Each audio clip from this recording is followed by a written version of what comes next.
employees in a perfect world tend to invest a lot into their jobs. So your job is actually that financial vehicle that ensures that you can pay a mortgage, you can send your children to school, and all the things that we'd like to do. So therefore, there's an emotional investment in your job, and it is where, and that is why it's such a sensitive and a difficult topic to maneuver. Now,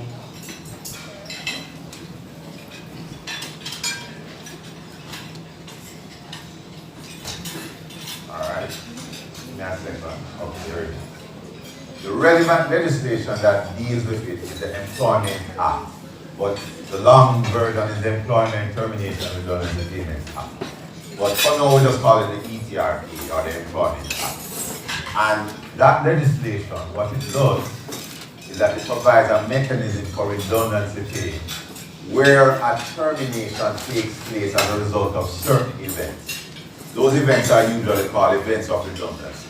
So when you terminate a contract by reason of redundancy, what the law does is that it provides a mechanism for redundancy pay. The fascinating thing you will find if you are that interested in reading the actual legislation is that you're not going to find the word redundancy defined anywhere in the law. And that's part of the legal obscurity that I spoke about earlier. You have to come to us to tell you what it is. But in a sense, what it really is that the person's position, not the person, the person's position no longer exists. Or there's an anticipation that the person's position will no longer exist. I think that is very important that you understand the distinction from earlier.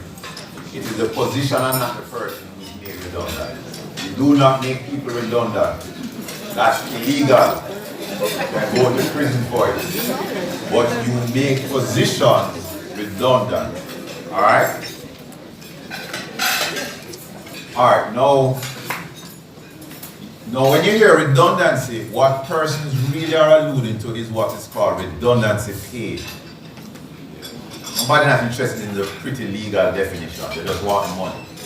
And the $2 bill is just an indication of the fact that it is in relation. Oh, for those who are too young to know, there was a time when $2 was actually paper money, and that's what it looked like.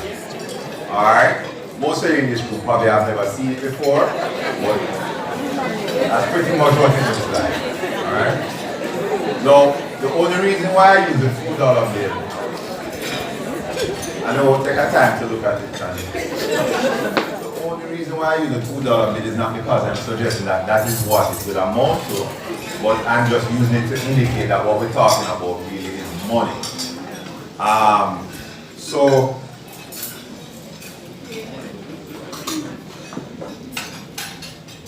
let's get to what the law says now when you have redundancy. Now typically, redundancy arises in 3 circumstances. The law hasn't closed off those circumstances, but it just says these are the 3 known circumstances. So theoretically speaking, you can have other situations where redundancy can arise that do not appear in the legislation. But for now, the legislation recognizes 3 circumstances. The first one is where the employer has seized his business or he intends to do so. So I'm locking up shop. Alright? Locking the doors, turning off the AC, disconnecting the light, disconnecting the water, and he is basically coming out of business. And then of course, obviously what flows from that is that the purpose for which the employee was engaged is also coming to an end. Now that is important, because persons assume that if I lock my office door, it is automatically redundancy. It is not. Is the person still required to perform services of the specific kind that they were employed to do? Because what happens now in this, especially in our technological era, is that you don't have to have a brick and mortar to do business. So don't assume because the brick and mortar is closed that automatically means redundancy. It suggests redundancy. But what the law is really focusing on is the fact that you no longer require the services of the individual. and it coincides with the closing of your business. So that's scenario number one. Second scenario is where the business is not necessarily closing, but the requirements for the particular work that the employee is providing will either diminish or cease, or they have in fact diminished or cease. So your business can probably still be going on, but you realize you need, for example, 5 managers, but you currently have 10. So 5 of them have to go home. Alright? So the work of a particular kind has ceased or diminished. But you don't need 5 managers anymore. Sorry, you don't need 10 managers anymore. You just need 5. Alright? That's the second scenario. The third scenario, or before we get to that, I found this and I thought it was very apt. Can you see? Get out of the way.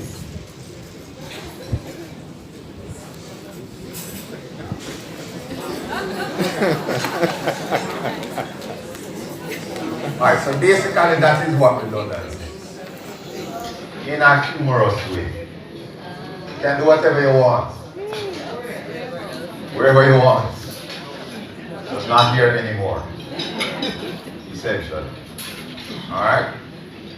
Alright, so the third scenario now is what is normally referred to as medical redundancy. So it's interesting because Trevor and I were just discussing it. There is really nothing in law called medical redundancy. It's just that we basically, Jamaica don't give things names. So we just kind of stamp a name on that. So the name we have stamped on it is medical redundancy. So what that means basically is that the person has suffered some sort of injury while performing the work, or they are suffering from a disease as prescribed under the Act. Alright? And it is in relation to the work. What you find a lot of persons